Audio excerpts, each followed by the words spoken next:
Meron po kasi kung nakita na post ng Bilyonaryo News Channel. Ito pong post ng Bilyonaryo News Channel medyo na gulat ako kasi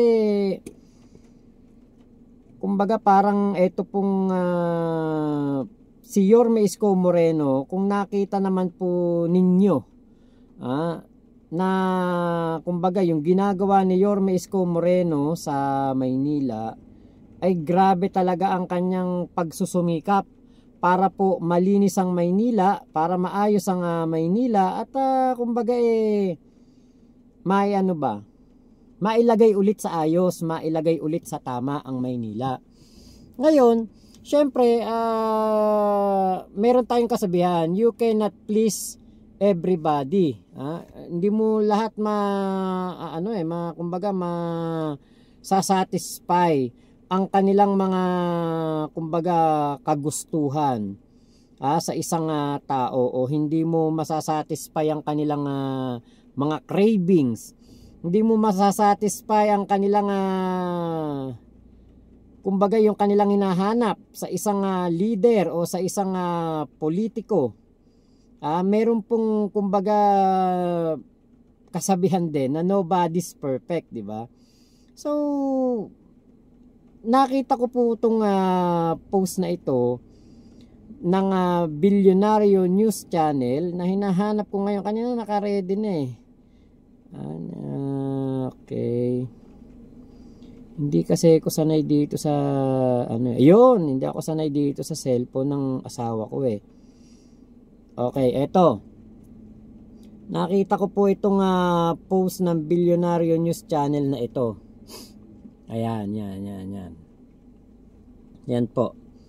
So dito po nakalagay diyan, litrato ni Biko, litrato ni Yorme, yung nasa thumbnail natin, ayan.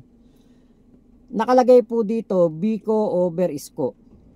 Doon sa sa litrato, ayan, may caption yung litrato. Nakalagay, si Isko nililinis ang kalsada, hindi ang gobyerno. Si Biko nililinis ang gobyerno kaya malinis, hindi lang ang kalsada. Si Isko mababaw, puro palabas. At ako'y napakomment po dito. Napakomment po ako dito. Sino ba tong mokong na to? O, ano ba sabi ko dito? Nag-comment ako dito Kasi parang na buwisit ako nung nakita ko O sabi ko, nagmura ako. Hindi ko siya minura, nagmura ako. Sabi ko, sino ka bang sabi ko, yan, basta yun ang sinabi ko. Ngayon, nakakainis lang kasi hindi ba niya nakikita ginagawa ni Yorme? Very transparent ang ginawa ni Yorme nang maupo na siya sa Maynila Grabe ang iniwan na problema ni Ate Simang, ni Hani Lacuna. Ngayon, nung pagkaupo ni Yorme, inayos niya ang Maynila.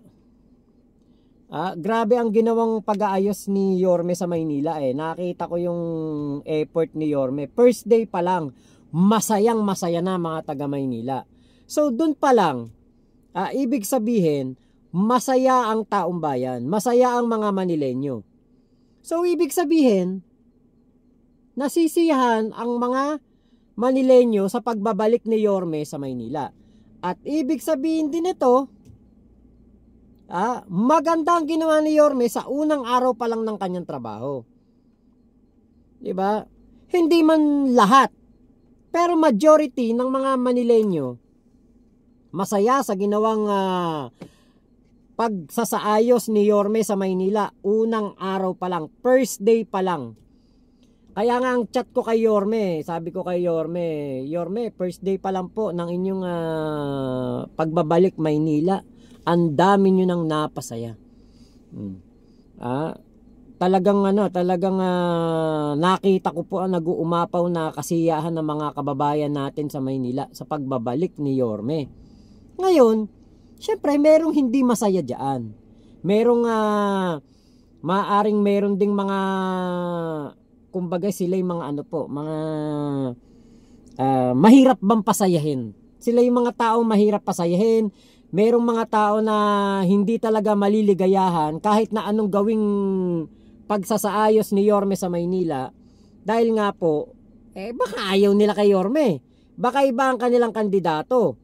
'Di ba? Iba ang kanilang gustong maging mayor. Kaya kahit na anong gawing trabaho ni Yorme sa Maynila, hindi talaga nila magugustuhan.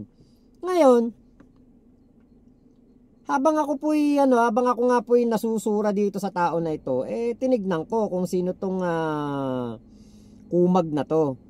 At ito nga yung pangalan ng writer na pumuna kay Yorme, Jerry Gracio ang kanyang pangalan. At sa X o dun sa Twitter meron nga siyang post. Ngayon, meron pang sinabi doon na si Yorme daw ay politiko lamang at etong si Biko ay parang public servant pa, parang ganon. Parang talagang pinagkukumpara niya yung dalawang mayor. Maring si Biko Soto, baka magaling na mayor talaga ng Pasig City, kaya na-re-elect. Maaring bakat napakarami niyang nagawang maganda sa ating mga kababayan, sa mga Pasigenyo. 'Di ba? Pero hindi naman 'di ba pwede na ikumpara mo si Yorme kasi iba ang hawak niyang syudad. Ang hawak na syudad ni Yorme ngayon ay ang kapital ng bansa. Biruin nyo hanggang New York. Tuwan-tuwa ang mga Amerikano kay Yorme sa ginagawa ni Yorme na paglilinis sa Maynila. Kasi maraming pumupunta ng marami pong pumupunta na Amerikano, mga turista sa Intramuros. Nakikita ko yan, Intramuros, Samoa, nakikita ko sa mga paligid ng Maynila o ng Manila City Hall, sa Luneta, nakikita ko maraming mga Amerikano dyan. Parang ang dating kasi dito, yung ginagawa ni Yorme na paglilinis daw ng kalsada, pero hindi naman daw nililinis ang gobyerno ng Maynila, parang wala. Parang walang kwenta dito kay Jerry Gracio. Alam niyo yung nakakasama na ng loob na yung ginawa pala ni Yorme na yon na pagsasaayos sa Maynila hindi pa pala, parang kulang pa sa ginagawa, kumbaga kulang pa yung ginagawa ni Yorme dito sa Jerry Gracio na ito. Ngayon, sino ka bang kumag ka para questionin mo ang isang Yorme Isko Moreno? Nakita ko, tinignan ko ang kanyang tinignan ko sa Google, ang lumabas taga Tondo pala to. Ewan natin kung eto ba'y pinanganak sa Tondo lumaki o sa Tondo lang naninirahan ngayon. Pero kung ano pa man, 'di ba? Kahit na saan ka pa nakatira sa Pilipinas, eto na lang. Kahit saan ka pa nakatira sa Pilipinas napakarami ang umahanga doon sa ginawa ni Yorme Isko Moreno sa Maynila. Hindi may tatanggihan. Nakikita natin sa kanyang mga video, sa kanyang mga posts, kahit nga mga taga-ibang lugar, kahit mga taga-Visayas, taga-Mindanao, hinahangaan si Yorme Isko Sinasabi pa nga doon, sana ganyan din mayor namin. 'Di ba? Kumbaga, parang, syempre, si Yorme, nung panahon ng pandemya, pinakita niya, nung kanyang unang term as mayor, pinakita niya na yung plano na gawin sa Maynila sa loob ng 10 taon, nagawa niya sa isang term lang. Diyan siya sumikat, diyan siya talagang napakarami pong sumusuporta kay Yorme. Nakita natin yung panahon ng pandemya na talagang grabe ang ginawa ng Maynila. Napakaraming nagsasabi, sana all. Sana all, ganyan din mayor namin. Maraming mayor na pumutok noon na kumbaga sumikat. Emeng Pascual ng Gapan. Ng Nueva Ecija. Si Vico Soto, medyo ano rin noon. Pero talagang tumatak sa mga Pilipino, Luzon, Visayas, Mindanao, pati sa abroad. Yorme Isko Moreno talaga. Si Yorme talaga talagang kumbaga pinapalakpakan at talagang hinahangaan sa ginawa niya. Biruin mo yung pagkain ng mga matatanda, senior citizen, mga gatas, sa mga nanay, sa mga kabataan, lahat, kumpleto. May pagkain, may bigas, may delata, may kape, kumpleto, maraming pinamimigay. Di bali nang mabaon sa utang si Yorme Isko Moreno. Mabaon sa utang ang Maynila. Kasi nakikita naman natin ang ginagawa. Nakita natin ang mga kanyang mga pinatupad. Hindi katulad ngayon na umalis si Lacuna, baon sa utang, pero hindi natin alam kung saan napunta yung pera. Pero may nakakapag-cash advance sila ng 100 milyon, bilyon. Kaya itong sinasabi na ito, nitong si Jerry Gracio, na hindi daw nililinis ni Yorme ang gobyerno ng Maynila at inuuna ang paglilinis ng kalsada, linisin man daw ang kalsada, pero hindi daw kayang linisin yung gobyerno ng Maynila. 'Di ba? Parang ano ka ba? Bobo ka ba? Tanga ka ba? Alam niyo, mahirap kasi sa tao yung dilat ang mata pero sarado utak. Yun ang nakikita ko dito sa Jerry Gracio na ito. Hindi ba niya nakita kung gaano karaming basura ang kailangang hakutin ng lungsod ng Maynila bago mawala sa pwesto si Hani Lacuna? Diba? Napakaraming problemang iniwanan ni Hani. At lahat yan sinulusyonan ni Yorme. Sinusolusyonan, sosolusyonan at masosolusyonan. Bakit? Dahil naniniwala ako sa kakayahan ni Yorme. Naniniwala ako sa kanyang leadership at sa kanyang angking galing, talino, diskarte. Tapos itong sasabihin na hindi nililinis ang hindi ano ba yung eksaktong salita? Hindi daw nililinis yung gobyerno. Abay, anak ka ng teteng, ano bang gusto mong pakahuluga? Ano ba gusto mo na gawin ni Yorme? Kasi si Yorme, transparent naman binibidyo niya lahat. Sinabi niya lahat ang mga kailangang ayusin, ang mga kailangang bayaran. Di ba? Pati nga yung tambutso ako kasi ako tambutso ng motor ko, maingay. Buti nga ako, hindi ako taga Maynila kasi ako gusto ko yung tambutso ng motor ko malakas ang tunog. Kasi po, dati nagsemplang na ako sa motor gabi. Dahil yung mga aso, dahil nga tahimik yung aking motor, yung mga aso minsan nasa kalsada, kapag paparating ka na, hindi tumatabi. Kahit na may ilaw ng motor kasi ang mga aso, tatabihan kapag maingay tambutso mo. Kaya gusto ko maingay ang tambutso Kaya nga sabi ko, buti na lang dito sa amin. Dito naman sa amin sa Cavite, okay lang naman. Hindi naman kasi ako lumalabas din ng gabi. Hindi na ako ganong naglalabas ng gabi. Kaya kung ako'y maingay man yung tambutso ko, hindi rin naman ako kumbaga nakakaperwisyo sa mga kapitbahay. Ngayon po, etong di ba nakita natin, pati nga tambutso, inaksyonan ni Yorme, pati nga yung mga dating kaso ng mga tao na bully o kaya yung mga ano ba tawag dito, yung parang ginawan sila ng kaso o ginawan sila ng krimen nung mga taga Maynila noon. Inaksyonan din ni Yorme, pati nga yung most wanted ng NCR nahuli sa Maynila. Diba yung salita na si Isko nililinis ang kalsada, hindi ang gobyerno? Bobo ka ba? Hindi mo ba nakita ang ginawang pag-uumpisa ni Yorme sa paglilinis ng kanyang gobyerno sa Maynila? Diba si Yorme, kahit yung asawa ni Lacuna, tinanggal niya. Si Yorme, nang maupong mayor ng Maynila, walang kinuhang kahit isang kamag-anak na magtatrabaho para sa kanyang City Hall. Doon pa lang, 'di ba? Aba nililinis na ni Yorme ang Maynila talaga. Dahil nga biruin mo etong kanyang mga kamag-anak hindi niya ipinwesto diyan. Hindi katulad ni Hani Lacuna, ginawang korporasyon, ginawang kumpanya, ginawang family business ang Maynila. 'Di ba? Kaya sabi ko, putang ina, sarado utak nito. Maaring baka matalino ka sa pagiging writer mo, pero bobo ka pagdating sa pagpuna sa ginagawa ni Yorme.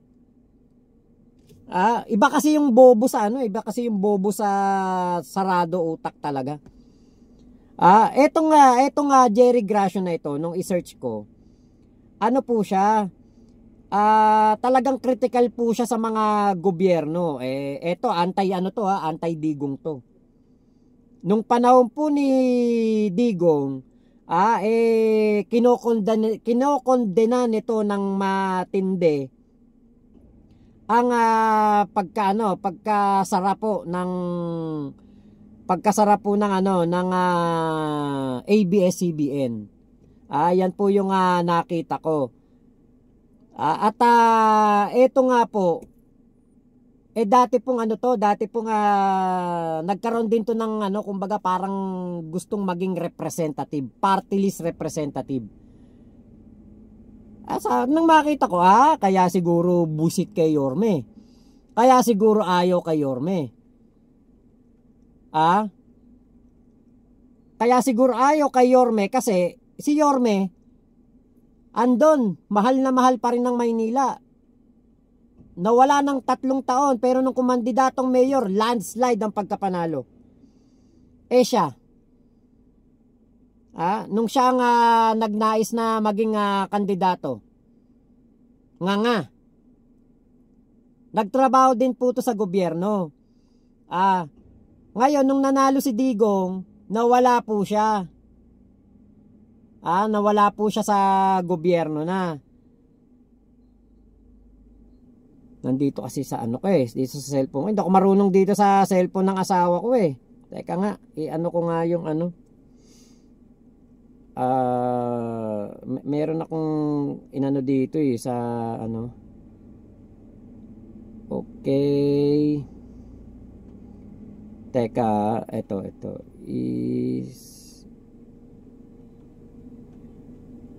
is Jerry Gracio is a pro or anti-government?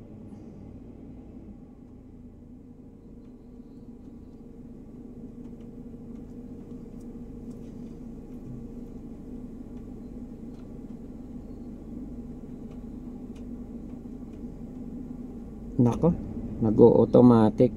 Ano ba to? Jerry. Ayan, okay. Meron kasi kung tinanong dito kay Mete AI. Okay, tignan ko dito. Okay. Ayun, pro or anti-government. Nakalagay dito, Jerry Gracio is anti-government, specifically critical of the Duterte administration. So siya po ay anti-Duterte. Ito na nga lang gawin kong flashlight.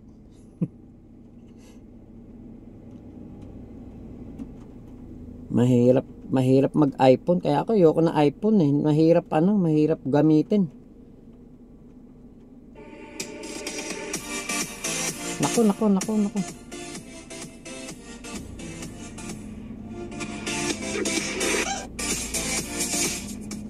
Ayun, ang hirap gamitin talaga.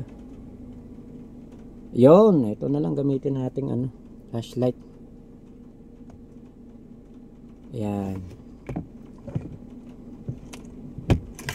Ngayon po, etong Jerry Gracio, daw siya, critical sa Duterte administration.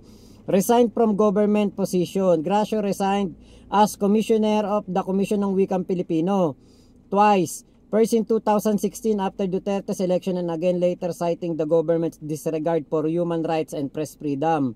Criticized Duterte's claims. Gracio called out Duterte's statement about dismantling oligarchy, pointing out the president's connection to political dynasties and wealthy families. Organized a Labor Party List Group.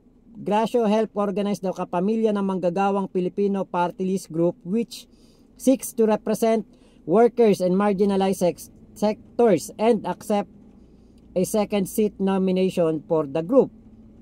Okay, spoke out against ABS-CBN shutdown. Gracio also spoke out against the Duterte administration shutdown of ABS-CBN, the Philippines' largest media network, and made it a campaign issue in the 2022 election. Overall, Gracio's actions and statements suggest that he is critical of the government policies and actions, particularly under the Duterte administration. Banatan mo si Digong, wala akong problema diyan kasi talaga naman si Digong inutil. Walang ano talaga ginawa para sa gobyerno na maayos. Pero si Yorme na 3 araw pa lang, 4 na araw pa lang, 5 araw pa lang, 1 linggo pa lang na nagtatrabaho, babanatan mo kagad ng mga ganong salita, parang mapupuna ko na meron ka talagang may something sa'yo.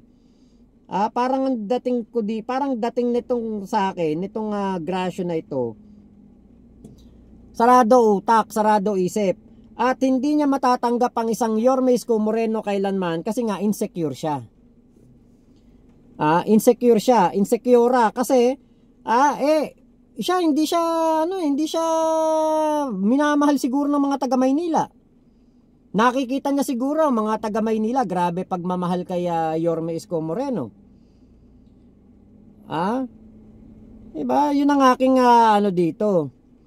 Tommy Reyes, I'm sorry to say Isko Moreno is hypocrite. I'm sorry to say, but I think you're an idiot. I think you don't have brains. You don't have brains. Sorry Tommy Reyes, my live is for only a brainy, matalino person. Tangina na ito. Pa-English ka pang hayop ka, hypocrite. Ikaw ang hipokrito Alam mo nang ang topic ko dito si Yorme. Topic ko dito si Yorme, pro Isko Moreno ako, pupunta ka rito. Magko-comment ka ng ganyan, di mas hipokrito ka, gago ka pala Tangina mo ka Tommy Reyes, kahit sino ka pa. Pag ikaw nantatarantado nang tinatapi ko dito sa aking channel, putang ina mo, umalis ka dito, lumayas-layas ka, mawalang galang na. Lumayas ka. Tolongges. Marvin Vicente, salamat Mac, solid ka pa rin. Ay, Diyos ko, nako kami ni Yorme, hindi na kami mapaghihiwalay niyan. Kumpare ko si Yorme. Si Yorme po ay ninong ng aking anak. Ate sa Toriri, tuwan-tuwa Kuya Henry Malyari, hello po. Good pe, makmak, yung likas pong tanga, mahirap umintindi. Ay, nako, totoo po yan. Ate Betty, ayan, shoutout Ate Betty. Tommy, paano siyang hypocrite? Bumalik ang sigla ng Manila, galing nga ni Yorme. At nalinis po talaga Maynila. Grabe kalinis ng Maynila ngayon. Nawala din yung mga buhaya. Yung mga buhaya, nawala. Yung mga buhayang MTPB, nawala po. Yan Tolongges, ayan. Yan si Makmak nagbabalik, Henzo official. Yun nga, napasok tayo ng Tolongges, Kuya Hanzo. Actually, di naman ako umalis. Ako'y maka-Yorme pa rin. At kahit anong mangyari, Yorme ko. Kinampanya ko pa nga yan sa Maynila nitong nakaraan. Yung mga ibang vloggers ni Yorme na ang kumandidatong president, iniwan siya. Ngayon, nagbalikan na naman sila kay Yorme. Talaga ba? Ate Mercedes Arsaria, ako hindi ko iniwan si Yorme. Salamat. Ate Janet Rosario, kalma Mac. Kalma kasi may karma naman no. Kakarmahin din yung mga lintik na bumabanat kay Yorme o pumupuna sa mga ginagawa ni Yorme na yan. Hindi nila na-appreciate. Yung ibang tao nga, ibang mga kababayan natin nagsasana all. Sinasabi nila sana all, sana all. Sana daw si Yorme ang kanilang tawag dito, kanilang mayor, kasi alam nila si Yorme magaling na mayor ng Maynila. Sana all sila ng sana all. Tapos etong taga Maynila na ito, ewan ko lang kung doon pa rin siya nakatira, kasi nung tinignan ko sa Google kung taga saan tong tukmol na Jerry Gracio na ito, nakalagay Tondo. Samantalang ikaw, swerte mo na nga, meron kang Yorme Isko Moreno na mayor na hinahangad din ng iba na maging mayor nila, sana'y maging katulad din ni Yorme. Babanatan mo ba naman yung mayor mo? Na wala namang ibang inisip, wala namang ibang inintindi kung hindi ang ikabubuti ng Maynila. Kaya ako, hindi ko maiwasang magtanong, Jerry Gracio, bobo ka ba? Tanga ka ba? Abay, kung ayaw mo sa Maynila, lumayas ka. Huwag kang tumira sa Maynila. Kung sa Maynila ka nakatira pa rin hanggang ngayon, lumayas ka. Huwag ka na dyan tumira. O tama, Kuya Hanzo, ang sarap maglakad sa Divisoria ngayon, pati sa Quiapo, pati sa Carriedo, sa Recto. Kasi malinis, hindi amoy pusale, hindi mabaho. Diba? Kaya sabi ko nga, bobo tong Jerry Gracio na ito, hindi niya na-appreciate ang ginawa ni Yorme. Diba, Ate Janet? Correct. Dami nila doon kanina sa flag racing content na naman nila si Yorme. Diba?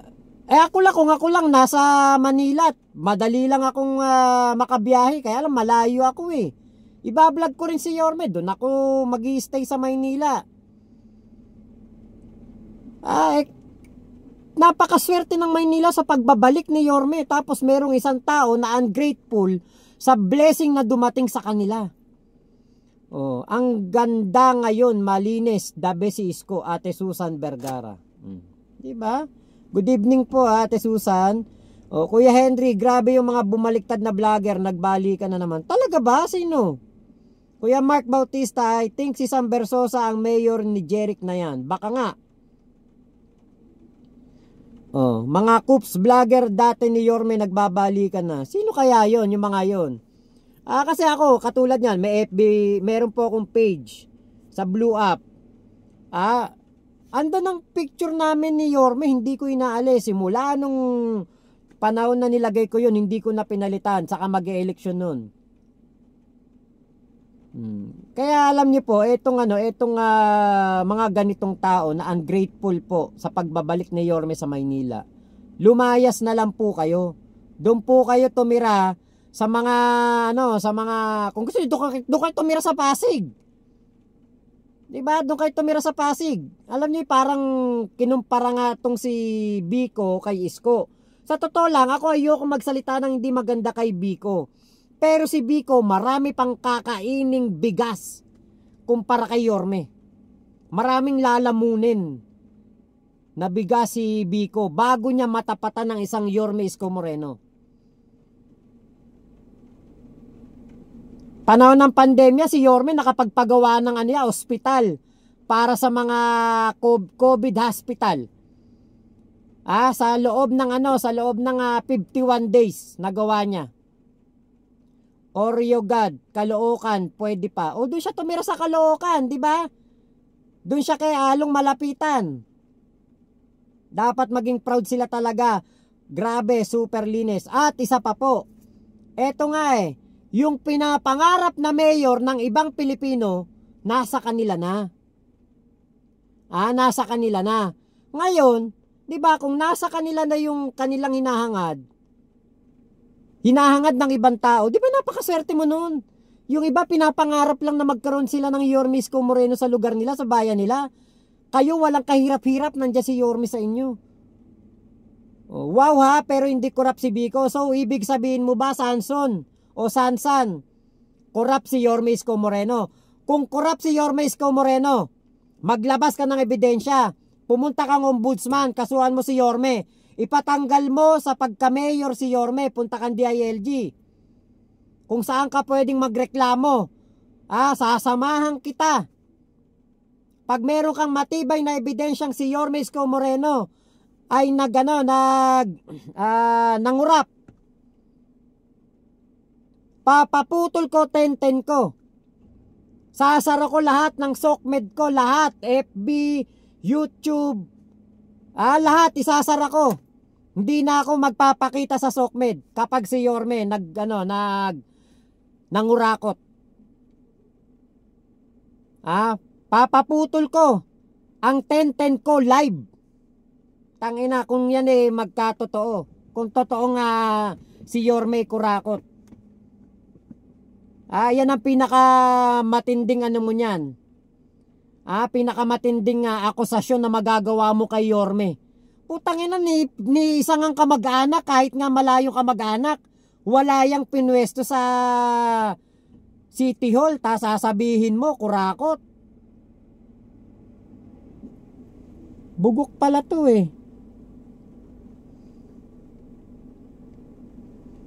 Si Chris Ulo, never naging kay Yorme yan. Nakikiride lang yan, sabi ni Mark Bautista. Kasi nga po, kami namang mga vlogger, iba-iba kami ng sinusuportahan kita nyo, panahon ng 2022 election. Ako, Yorme Isko Moreno. Mga kaibigan ko, BBM. Pero magkakaibigan kami. Hindi kami nagpapa-apekto sa politika. At the end of the day, magkakaibigan pa rin kami. Magkakaiba man ang mga gusto naming politiko, magkakaibigan pa rin kami. Yun ang pinaka-importante. Isa lang ang bintang nila kay Yorme, utang at benta lang ang walang basehan. Tama. Hanzo Official, haha, Tintin, wagmak. Ay nako. Kaya alam nyo po, itong mga pumupuna kay Yorme na mga taong katulad nitong si Jerry Gracio, yan po yung mahirap pasayahin. Yung kahit na anong gawin mo na kabutihan, hindi po siya magiging masaya. Hindi magiging masaya at hindi magiging kailanman magiging masaya dahil nga po ayaw niya sa'yo. Ayaw niya kay Yorme kaya hindi siya magiging masaya. Si Joaquin Dumagoso, halal po siya na konsehal number 1 pa. Halal, pero hindi, 'di ba? Hindi kasi iba yung inihalal, iba yung inilagay na health yung health department ano ba tawag dito, yung ginawa do sa asawa ni Hani Lacuna. Nilagay sa sa health administrator ba? City health administrator. Yung mga kapatid ginawa din tauhan. Asawa ng kapatid ginawa din tauhan. Anong klase 'yon? 'Di ba kaya yan yung sinasabi ko na kung pagdating sa sa pamumuno, nako, malayong-malayo talaga tong mga to kay Yorme. Ngayon punta naman po tayo dito sa isa nating topic.